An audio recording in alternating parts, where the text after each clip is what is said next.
Hi, I'm Luann Aiken with Tagawa Gardens. We are here in Centennial, Colorado today with one of our house plant poobahs. This is Dakota.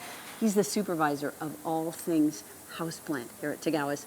And we're here with a really special flower, one of my favorite flowers, the whole group of orchids. Yes. Which you love too. Oh, very much. What is it about orchids that charm you? The color, the scent, the originality of it. I just love these plants. And they look exotic because they are. Yes, very, very. But that doesn't mean we need to be afraid of them. No, definitely not. You find people here often are afraid? Yes. What do They are afraid that they're going to hurt the plant. They're afraid that they're doing something wrong with watering or not having the right light requirements. Also, they can look a little wild. Because of the roots Yes, taken because out? of the roots, Yeah. yes. Okay. So, on average, can most people take care of an orchid here along Colorado Front Range? Yes. We have a really good light requirement for the orchids. What do you need to watch for when you think maybe, should I repot my orchid? Should I not? What to do? What you're really looking for is how condensed your orchid is in the pot. As you can see with this one, I've got some new growth that's pushing up against the sides, and I really just want to give it some space, some room to expand and get a little bit more lush and thicker. When doing a repotting, the first thing you want to do is go ahead and remove your black container, and you can see all of my roots here are very, very condensed in here. And what I want to do is knock out all of this old soil. So essentially, I will just rub all of this soil out, get it unlodged. And so now what I want to do is actually flip the plant over, and I want to remove any of these roots that are dying and decaying. You can tell they're kind of soft. Yes, they won't have any substance to them, and also they'll be darker in color.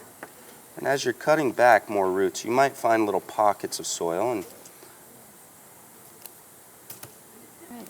now I've got most of my soil out, and I've removed some of my dead roots.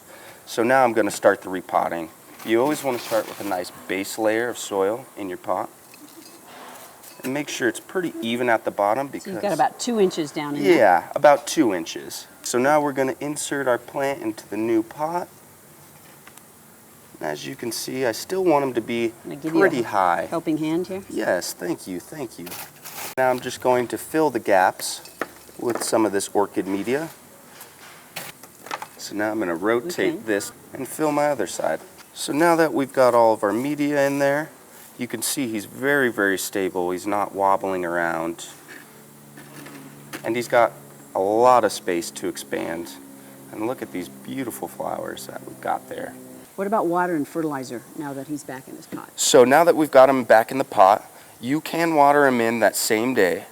What you really want to do is when you water him, you want to fully saturate the roots. So that means watering him thorough enough to where it's coming out of the bottom and collecting in the saucer. Fertilizer, a 20-20-20 fertilizer, which is basically going to be a generic orchid fertilizer, is going to be the best.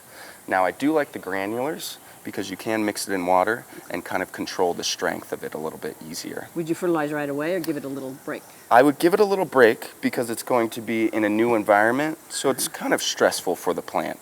So you want to give it some time to acclimate to its new. A few weeks? A few weeks would be very, very good. Okay, and back into its full light? Back into the full light right away because, like I said, when you do the repotting, you are going to shorten your lifespan for your flowers. So giving it a little bit more light will cause these new blooms to open up.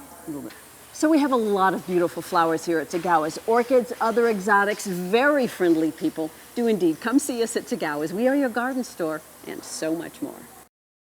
If you like this video, please share it with your friends and find others like it on our Tagawa Gardens YouTube channel. Also, find us on Facebook and Instagram.